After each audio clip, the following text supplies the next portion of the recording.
Hi there, it's Matthew again. I've been building another pedal recently, and I've built this. If you can't work out what it is due to my unique paintwork, this is a pedal that was built with a circuit board that I bought from eBay, and it's a clone of a MXR Phase 100. Now, the difference between a Phase 100 and a Phase 90 is this switch here. You've got a 4-position switch which has 4 different shapes to the sound of the phase, and then you've got your phase speed control. Now, to build this, it's like any other build. You buy the PCB, you look up the components you need, you order the components, you solder it together and stick it in a box, and that's pretty much what I did. The only downside on this particular build is some of the parts are a little bit harder to get hold of. However, on the build instructions there were links to order the bits that you need. So I'm going to very quickly show you me building it, and then you can have a little listen and see what you think. This build was actually rather easy to do. There was about 54 resistors, of which some I didn't have to start with, so I had to buy some new ones. And then there was all the other components I had to add. Now, some of the bits were quite hard to get hold of, such as the rotary selector switch and the photo sensor components, but ordering them online via the links on the build, I was able to get them and to complete the project. The next job after construction is to stick it in a case. If I take my tin box, I can just pop that through. You can see with the tin box that the holes are in the place that I put it in. On this particular pedal, I'm not going to bother with a PP3 9-volt battery. This is only ever going to be run off a power supply, so I've not even bothered making allowances for it. As usual, there's a DC connector goes in on the back, and we will have, we've got jack sockets going in the side, in and out. The next job is I'm going to paint this box. This time round I'm going to paint it in yellow and red with my trusted tins of Hammerite and my original paintbrush. Now, this paintbrush I've owned since about 1988, and this is the paintbrush that I did use for my GCSE art at school, and I only ever keep bits of sleeving over the end because I always thought it protected the bristles. Now, I'm no artist, I've never been an artist, I couldn't paint a thing, and I think my art teacher at school, Mr. Homer, kind of recognised that fact, and even though I completely failed on art, I learned a lot from Mr. Homer about music, and I'm very grateful that he taught me about Peter Green and Fleetwood Mac, who at the time I was not that aware of. I always thought Fleetwood Mac were this middle-of-the-road pop band that had really cheesy songs. And it's also fairly recently that I've just acquired the Peter Green Fleetwood Mac tribute concert box set, and I will probably do a little review of that at some point because I have a slight personal connection to that box set, albeit very tenuously. Anyhow, I'm going to badly paint this box.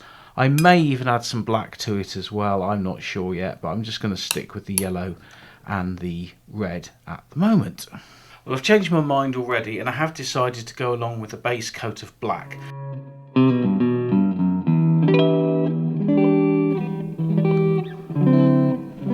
As I'm painting this, I'm realising that this brush actually is much better for doing the base coat than the sort of thicker brush I was using earlier, because I just thought just a wider brush does it quicker, but this has taken me no time at all, and I think it's coming out really well actually.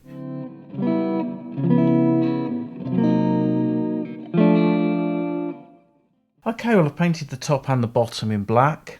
I'm going to wait for these to dry and then I will do some colour to them. So I'll see you on the next bit, which will probably be tomorrow. Well, it's the following morning and I didn't plug my microphone in, so I don't have any real-time commentary. Though I'm going to tell you that I am now painting this in many different colours, and it'll come out as a psychedelic mess afterwards, probably.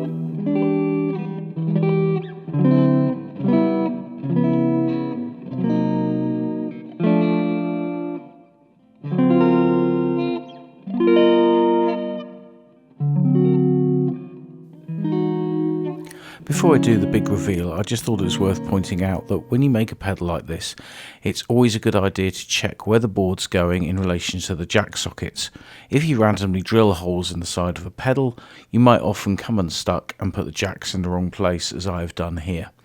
But anyway, in true Changing Rooms style, here is the big reveal of the psychedelic phaser pedal.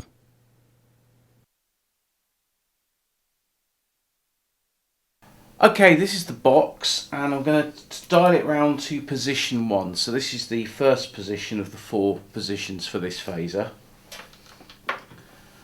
And it kind of starts a bit like this. And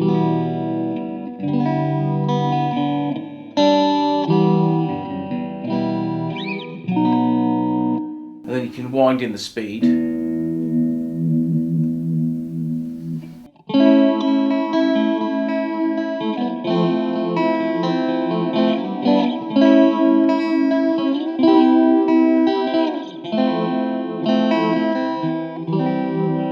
And if you whack the speed right up,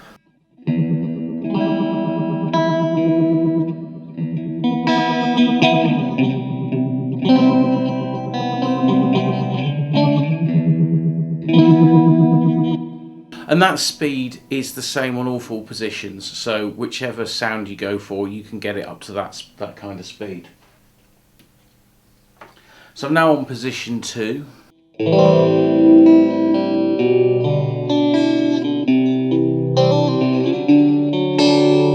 This is kind of, I think, the sort of the quintessential sort of phase 90 kind of sound, you know, obviously the Gilmour. Maybe you might want to up the speed up a little bit.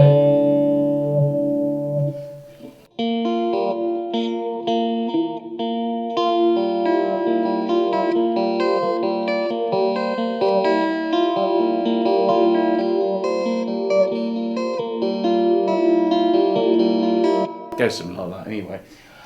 Position 3.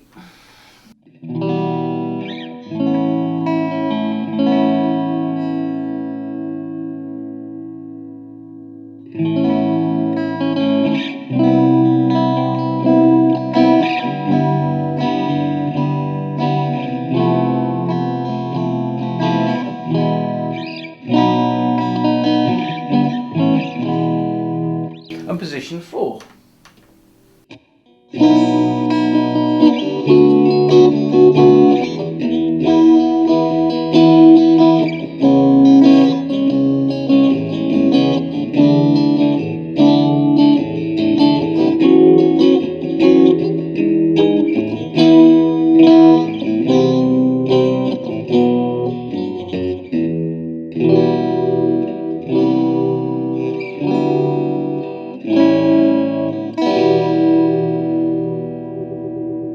And on the sort of full fast Leslie kind of sound.